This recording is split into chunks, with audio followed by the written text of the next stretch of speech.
నా దేవుని శరీరమై ఉన్నది.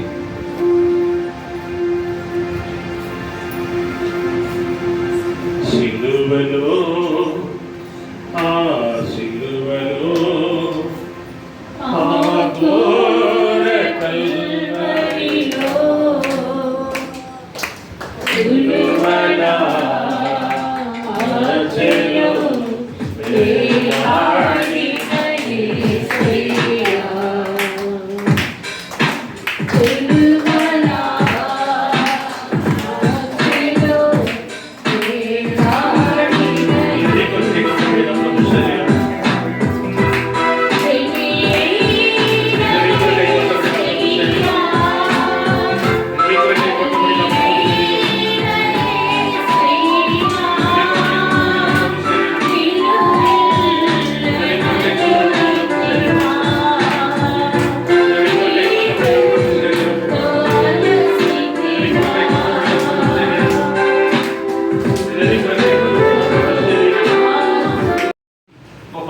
పెట్టబడి ఉంది.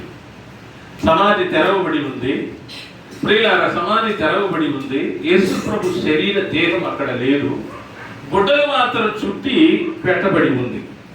వీటిని చూస్తూ ఆమె ఏం చేసిందంటే ఇంకా ఎక్కువగా మరి ఏడుస్తూ, ఆమెతో పాటు వచ్చిన కొందరు స్త్రీ ఏడుస్తూ నిలబడి ఉండగా అక్కడ ఏం జరిగింది? దేవుని దూత మరి 15వ వాక్యములో యేసు దూత కాదండి, యేసు ఏడ్చుచున్నాము అడుగగా ఆమె ఆయన్ని తోటమాలిమని అనుకుని, అయ్యా నీవు ఆయన్ని మోసుకొని పోయిన ఎడల ఆయన్ని ఎక్కడ ఉంచుతువో నాతో చెప్పుము, నేను ఆయన్ని ఎత్తుకొని పోతునని అనగా చెప్పాను. మరియాని పిలిచారు. హల్లెలూయా, హల్లెలూయా. ప్రియులారా, ఆయన మరి సమాధులలో నుండి ప్రియులారా మృత్యుంజయుడిగా సజీవుడిగా తిరిగి లేచారు. ఆదివారం ఉదయమున మరి మరియా, మగదలైన మరియా, ఇంకా కొంతమంది స్త్రీలు కలిసి సమాధి ఎత్తకు వెళ్ళి వారు ఏం చేశారంటే సమాధిని చూశారు.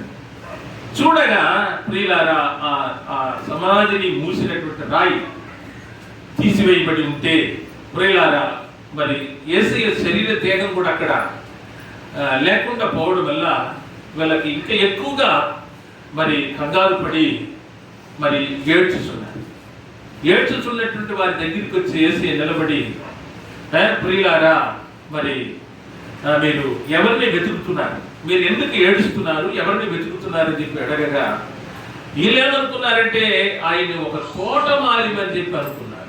ఏమనుకున్నారు? తోటమాలిమని అనుకొని, మీరు ఒకవేళ ఆయన శరీర దేహమును ఎత్తుకొని పోయి ఉంటే చెప్పండి, మేము తీసుకొచ్చుకుంటామని చెప్పి మరి యేసయ్యతోనే పలకరిస్తున్నారు. కానీ అక్కడ ఉన్నది యేసయ్యని వాళ్ళు గుర్తు పట్టలేకపోయినారు, యేసయ్యని ఎరగలేకపోయారు. ప్రియులారా, మరి యేసయ్య వాళ్ళతో కూడా ఇంకా కావాలంటే మాట్లాడుతూనే ఉన్నాడు. యేసయ్యని మరి కనుక్కోలేకపోయారు. కానీ తోటమాలిమని అర్థం చేసుకున్నారు. వాళ్ళు తోటమాలిమని అనుకుని ప్రియులారా బాగా గమనించండి, యేసయ్యతో మాట్లాడుతుండగా అప్పుడు మరియా అన్నాడు యేసయ్య. ఎప్పుడైతే మరియా అన్నాడో, ఈమె పిలిచేది మనల్ని ఎంత స్పష్టంగా పేరు పెట్టి పిలిచేది మన ప్రభువే తప్ప ఇంకొకరు ఎవరు ఉన్నారని చెప్పి రబ్బుని, ఎబ్రి భాషలో రబ్బుని, దానికి అర్థము ఏంటంట? బోధకుడా అని అర్థం. వెంటనే వారికి దర్శనమయ్యాడు యేసయ్య. వారితో మాట్లాడి, మీరు వెళ్ళి శిష్యులందరికీ కూడా కన్న వాటిని విన్న వాటిని చెప్పండి, తెలియజెప్పండి. యేసు ప్రభు సజీవుడిగా తిరిగి లేచినటువంటి దినమునందు ప్రియులారా, ఆయన బిడలంగా ఉండేటువంటి మనం కన్న వాటిని మందిరానికి వచ్చి, ఆలయంలోకి వచ్చి ప్రియులారా ఆయన బిడ్డలుగా ఆయన్ని నమ్ముకొని ఇంతకాలం మనం ఏం విన్నామో, మనం ఏం కన్నామో, మన పట్ల ఏ కార్యమైతే, ఏ మిరాకిల్ అయితే, ఏ అద్భుత కార్యములైతే దేవుడు చేశాడో వాటిని మనం ఏం చేయాలా? ఇతరులకు తెలియచెప్పే వారిగా ఉండాలా. ఈ రోజు మనం తీసుకోవాల్సినటువంటి తీర్మానం అదే. అంతకు ముందుగా మీరు చూసినట్లయితే పేతురు ఇంకొక శిష్యుడు ఇద్దరు కలిసి సమాధి యొద్దకు ఏం చేశారు? పరిగెత్తారు. మరి 3వ వాక్యముని చదవండి. కాబట్టి బయలుదేరి వచ్చిరి కూడి పరిగెత్తుచుండగా ఒక శిష్యుడు పేతురు కంటే త్వరగా పరిగెత్తినాడు. ముందుగా సమాధి యొద్దకు వచ్చి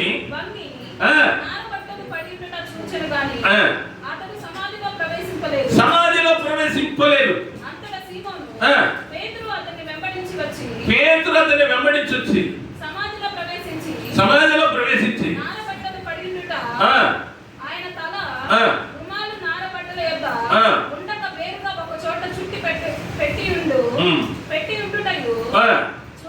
సూచను మొదట సమాధి వద్దకు వచ్చిన శిష్యుడు లోపలికి పోయి చూచి నమ్మెను. ఆయన మృతులలో నుండి లేచుట అగత్యమను. చాలమ్మా, ఇక్కడ మీరు గమనించినట్లయితే పేతురు ఇంకొక శిష్యుడు ఇద్దరు కూడా పరిగెత్తుతున్నారు. ఎక్కడికి? సమాధి యొద్దకు పరిగెత్తున్నారు. ఇద్దరు సరిసమంగా పోవాల్సిందే. ఒకరు ముందు ఒకరు వెనక పోయి ఉండకూడదు. ఇద్దరు సరిసమానంగా పోవాలి. దానికి అర్థమే ఏక మనసు, ఏక తాత్పర్యం. సంఘములలో ఏక మనసు ఉండాలి, ఏక తాత్పర్యం ఉండాలి. పాటలు పాడేటప్పుడు ఒకరు ముందుగా పరిగెత్తారు. పాటలు అంటే ప్రియులారా, మాసారం భార్య మొదటి పల్లవి పాడేస్తారు, ఆ తర్వాత సాగం పాడతారు, టక్ పాడేస్తారు. స్పీడ్గా పాడకూడదు, అదేవిధంగా నిదానంగా పాడకూడదు. ఇద్దరు ఏక మనసు కలిగి ఏక తాత్పర్యం కలిగి ముందుకు వెళ్ళాలి. సేవకుడైనటువంటి నేను, విశ్వాసులైనటువంటి మీరు కూడా సంఘముగా మనందరం కూడా ఏక మనసుతో ఏక తాత్పర్యముతో వెళ్ళాలి. ఆమె హల్లెలూయా. అప్పుడే ఈ సంఘం అభివృద్ధి అవుతుంది.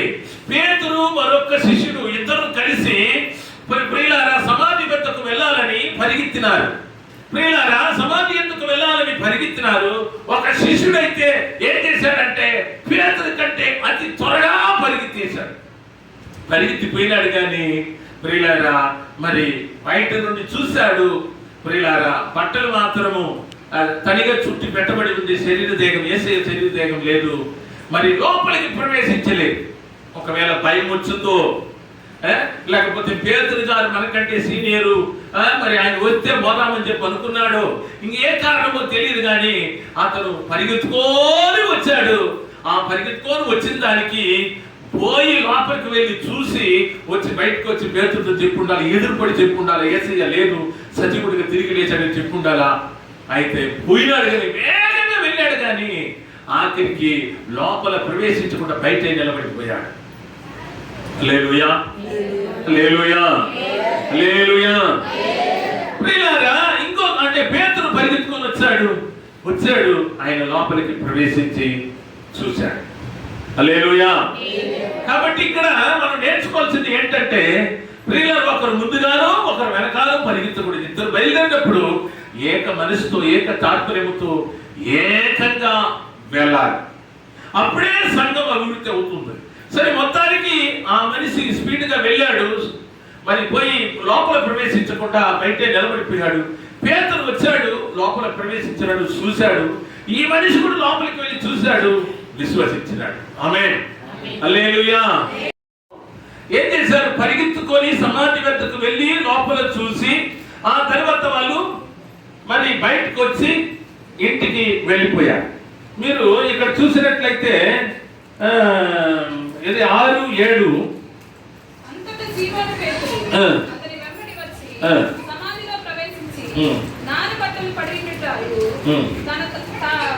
అవన్నీ ఒక 10వ వాక్యం చదవండి.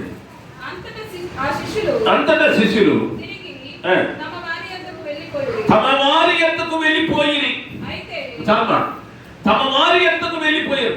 అంటే ఆదివార దినమునందు, పరిశుద్ధ విశ్రాంతి దినమునందు యేసయ్య చెప్పాడు, నేను 3వ రోజున తిరిగి సజీవుడినై లేస్తానని చెప్పాడు. ఆయన చెప్పిన ప్రకారమే సమాధిలో నుండి ఆయన తిరిగి లేచేశాడు. పేతురు మరొక శిష్యుడు పరిగెత్తినారు. ప్రియులారా ఒకరి వెనక ఒకరు పరిగెత్తినారు. ప్రియులారా పోయినారు. మొత్తానికి లోపల వెళ్ళి ప్రవేశించి చూశారు. అక్కడ యేసయ్య లేదు, ఆయన శరీర దేహం లేదు. అందరూ కూడా గమనించాలి, యేసయ్య శరీర దేహం లేదు. తిరిగి లేచేశాడు. వీళ్ళకి అర్థమయ్యింది, నేరుగా వచ్చేసారు. వచ్చి ప్రియులారా 10వ వాక్యం చెప్తుంది, వారు తమ శిష్యులకు వెళ్ళిపోయారు. పోయినారు కదా, సమాధి లోపలికి వెళ్ళారు కదా, చూచారు కదా, యేసు ప్రభు శరీర దేహం అక్కడ లేదు కదా, మరి ఏం చేస్తున్నారు వీళ్ళు? పోయి తమ శిష్యుల దగ్గరికి పోయినారు కదా, వాళ్ళందరితో పంచుకున్నాడు. అయ్యా, మేము ఉదయకాలంలో వెళ్ళాము, అక్కడ యేసయ్య పార్థివ దేహం లేదు, ఓన్లీ ఆయన చుట్టూ పెట్టినటువంటి వస్త్రాలు మాత్రమే ఉన్నది, లోపల ఎవరు లేదు. ఆయన ముందు చెప్పినట్టుగా సజీవుడుగా లేచాడు అనేటువంటి వాక్యం నెరవేరింది. ఆయన లేచేసినాడు అని మీరు చెప్పాలి కదా, చెప్పలేదు. ఈ ఉదయకాల సమయంలో ప్రియులారా, యేసు ప్రభు సజీవుడుగా మృత్యుంజయుడిగా లేచినటువంటి ఈ సందర్భమున ప్రధానమైన శిష్యుడు పేతురు, ఇంకొక శిష్యుడు మాట్లాడబట్టండి. ఈ ఇద్దరు కూడా వెళ్ళారు, లోపలికి వెళ్ళారు. లోపల వెళ్ళి చూచారు కానీ ఎవరికి పోయి చెప్పలేదు. శిష్యుల మధ్యలోకి వెళ్ళారు. వాళ్ళు పోయి తమ శిష్యుల మధ్యలోకి వెళ్ళారు. వెళ్ళినప్పటికీ కూడా మిగిలిన శిష్యులకి ఎవరికి చెప్పలేదు. అయితే మరియా, మగధులైన మరియా వచ్చింది. ఆమె కొంతమంది స్త్రీలతో వచ్చి చూసింది. ఆమె పోయి శిష్యులందరికీ పంచిపెట్టి, హల్లెలూయా, హల్లెలూయా. ఈరోజు ప్రియులారా, మనం చూసేది గొప్పతనం కాదు, చూసిన వాటిని విన్న వాటిని ఇతరులకు చెప్పాలి. అంటే మనకు జరిగితేనే ఇతరులకు చెప్తాం స్వార్థ. దేవుడు నాకు ఇట్లా ఉన్నది, ఇట్లా చేశాడు దేవుడు అని చెప్పి పోయి చెప్తాం. మనం ఇంకెవరికన్నా అద్భుతాలు జరిగితే, మా సంఘంలో ఇలా వచ్చారు, ఇలా మారిపోయి దేవుడు అద్భుతాలు చేశాడు చెప్పాలి.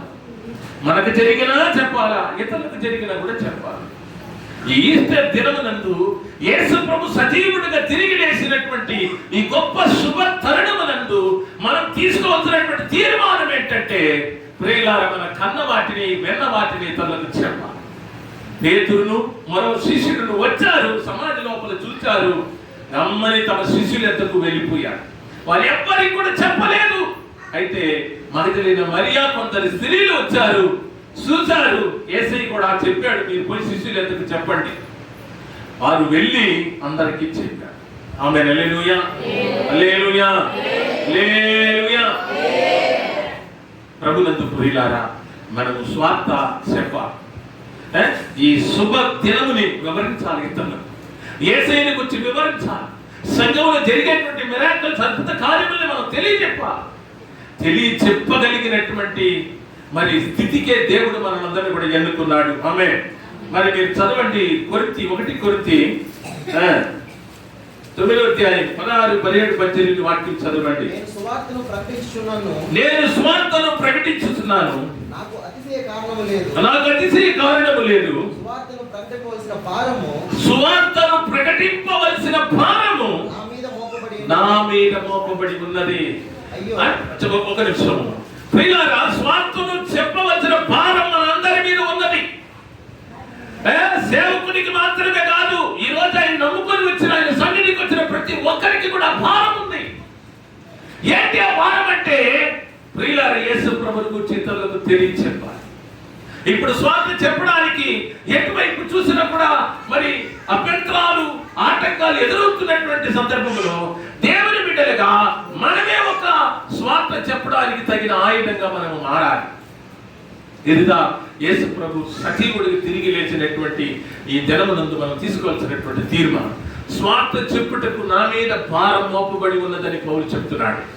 కంటిన్యూ చదువు. నేను సువార్తను ప్రకటింపకపోయిన ఎడల, స్వార్థను ప్రకటింపపోయిన ఎడల నాకు శ్రమ, ఇది నేను ఇష్టపడి చేసిన ఎడల నాకు జీతము దొరుకును. ఆమేన్, హల్లెలూయా. నేను ఒకవేళ స్వార్థను ప్రకటించకపోయిన ఎడల, ప్రియులారా, నేను స్వార్థను ప్రకటించకపోయిన ఎడల నాకు శ్రమ. ఒకవేళ నేను ఇష్టపడి చేశాననుకో, ఇది నాకు జీతం. ఆమేన్, చెప్పండి తట్టి దేవుని మహిమపరచాలి. స్వార్థను ప్రకటించుటయే మన మీద పడినటువంటి భారం. ఆమేన్, హల్లెలూయా, హల్లెలూయా, హల్లెలూయా.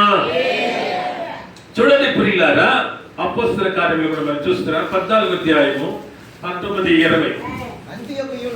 అంతియోకియ నుండి